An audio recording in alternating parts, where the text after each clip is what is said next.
Hey, we're back for another episode of Business Savvy Sundays. I'm Yulika Kimber here, CPA, MBA, and your business growth strategist. I'm so excited to have you here. This week we'll get right into it quickly.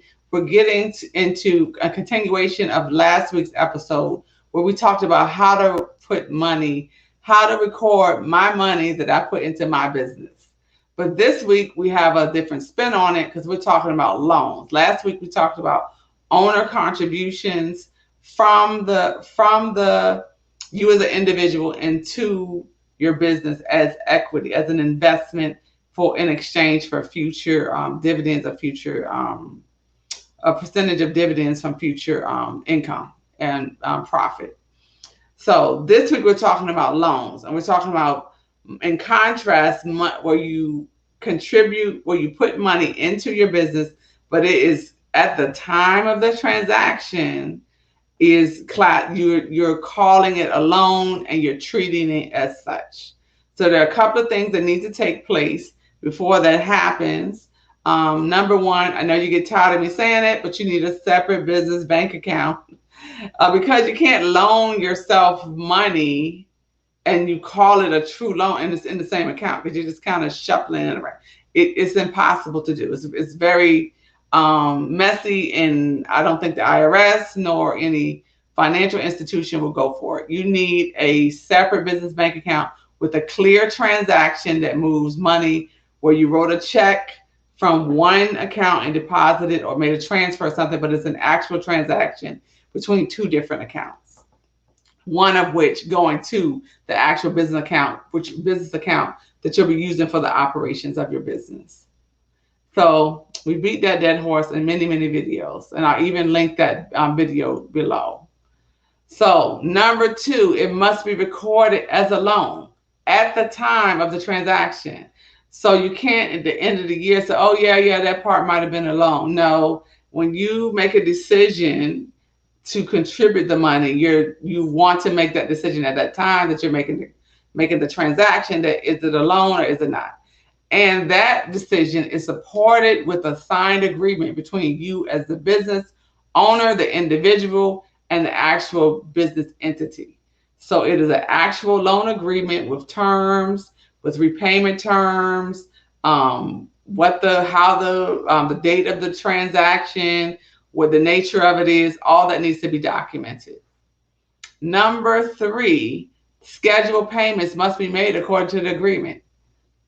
So you can't just make a loan. You can't just make the agreement and say, yeah, it's a loan. You have to treat it just like you would any other loan and actually pay yourself. So let's say I wanted to loan a certain amount into the business, and the agreement is that I'm going to be paid $100. I'm going to pay the loan terms is $100 a month for XYZ months. It needs to be in agreement, and it actually needs to be a real transaction. So you really have to think when you begin this process, do you really want it to be a loan, or do you want to just make it a contribution? The decision is totally up to you, but you have to make sure that whatever way, if it's a contribution, it's a clean transaction, and if it's a loan, it's a clean transaction supported by the agreement, and you're actually making a payment and treating it as though it is a debt to the business.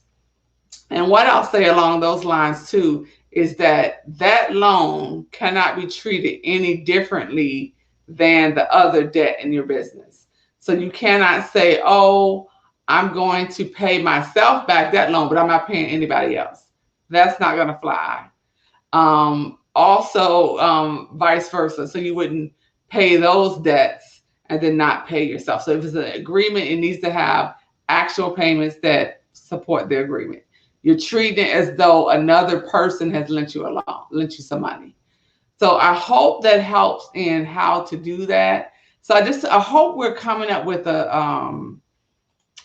a sense as we go through these videos that running a what I like to deem an unbootleg business actually has some thought and planning in place. These things you're not doing by the seat of your pants, but you're actually looking at the expenses of your business on a periodic basis. You have an accounting system, you have separate business bank account, you have policies and procedures in place.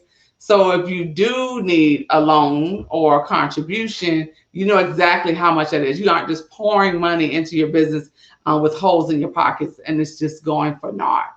So I would advise you, as we become more business savvy, that we make sure that we are making informed database decisions about whatever transaction we may do, be it taking a new customer or putting on a new product out to the public, whatever it is, that we're making database decisions, which includes making a decision if you're going to loan money to your business.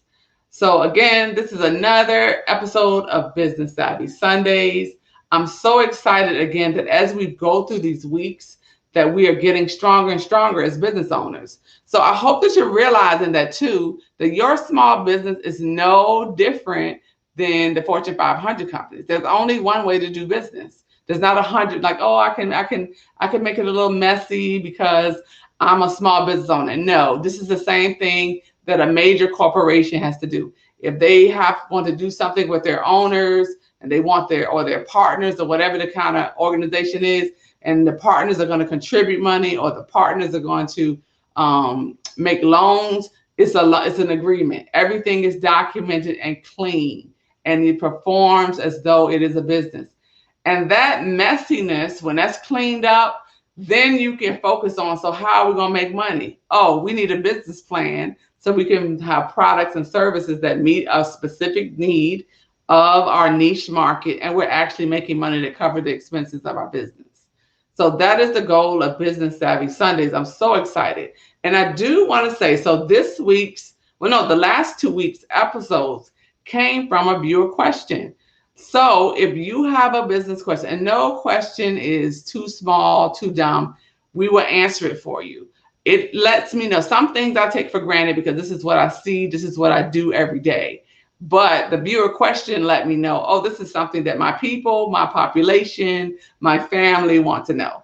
And that helps me hone my skills. Because one of the things that we learn when we do business coaching in my business, and we listen to the customer. So you you have the opportunity. I do have some things I want to talk about, but you have the opportunity to influence and make sure that what we're saying is clear and relevant and meeting the needs of your business. So again, this is another episode of Business Savvy Sundays. Go forth, prosper, do great things as you continue to serve. Thank you.